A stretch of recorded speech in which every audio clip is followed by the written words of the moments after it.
वह छोटी से छोटी संख्या जिसे 24 से गुणा करने पर एक पूर्ण वर्ग संख्या प्राप्त हो। ऑप्शन में 4 संख्याएं हमें दी गई है। अगर हम इन संख्याओं को 24 से गुणा करेंगे, 24 का 2 से गुणा किया 48। हमें ये भी याद होना चाहिए कि वर्ग संख्याएं कौन कौन सी होती है। 1 का वर्ग क्या होता है, 2 का वर्ग क्या होता है, 3 का क्या होता है, 4 का क्या होता है। तो वर्ग संख्याएं भी 1 से लेकर 20 तक याद कर लीजिए और सिंपल सी है।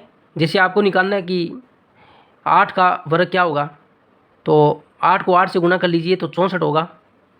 सेम संख्या का गुणा करोगे तो वही उसकी वर्ग संख्या है। जैसे आपसे पूछा 7 का वर्ग क्या होगा, तो 7 को 7 से गुणा कर लीजिए 49 होगा। इसी तरीके से हमने 24 का 2 से गुणा किया। अगर पहला ऑप्शन हम लेकर चलें कि 2 से गुणा करके देखते हैं कि वर्ग संख्या बनती है या नहीं बनती, तो 2 का हमने 24 से गुणा किया तो ये तो बना 48, लेकिन 49 वर्ग संख्या 48 तो नहीं है। और इससे पहले वाली वर्ग संख्या कौन सी है, 6 का वर्ग, 6 का 6 से गुणा किया 36। या तो वर्ग संख्या 36 है या 49 है, 48 तो नहीं है। 48 नहीं है तो ये पहला ऑप्शन जो है ये वैसे ही गलत हो गया। इसी तरीके से आप इसको चेक करोगे तो बहुत लंबा हो जाएगा।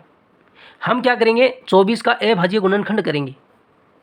अभाज्य गुणनखंड करने का मतलब क्या है, पहले 2 का भाग दो, जब तक जा रहा है तब तक 2, नहीं जा रहा है तो अगली संख्या 3 का 2, जब तक जा रहा है तब तक 2, फिर अगली संख्या 4, 5 इसी तरीके से देना है। 24 में 2 का भाग देंगे तो 12 आएगा, 12 में 2 का भाग देंगे तो 6 आएगा, 6 में 2 का भाग देंगे तो 3 आएगा। अब 3 में 2 का भाग नहीं जा रहा है तो 3 में 3 का भाग देंगे तो 1 आएगा और लास्ट में 1 आ जाए तो अभाज्य गुणनखंड पूरा हो गया। अब देखो हमने किसका अभाज्य गुणनखंड किया है, 24 का। इधर वाली संख्याओं का गुणनफल ही इसका अभाज्य गुणनखंड है। 2 गुणा 2 गुणा 2 गुणा 3, इनका गुणा कर लिया। अब आपको वर्ग निकालना हो, हमें वो वर्ग संख्या निकालनी है। 24 को किससे गुणा करें कि एक वर्ग संख्या बन जाए।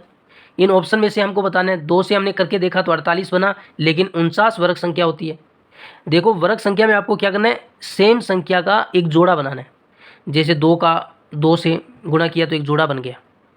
अगर हम इसको भी जोड़ा बनाएं तो हमें यहाँ पर 2 है तो 2 का गुणा करना होगा, तो इधर भी 2 का गुणा करना होगा। यहाँ पर देखो 3 है तो इसका भी हमें गुणा करना है, तो इधर भी हमें गुणा करना होगा दोनों तरफ। तो देखो एक जोड़ा, 2 गुणा 2 का एक जोड़ा, ये 2 और ये 2, इसका भी एक जोड़ा बन गया। ये 3 और ये 3, इसका भी एक जोड़ा बन गया।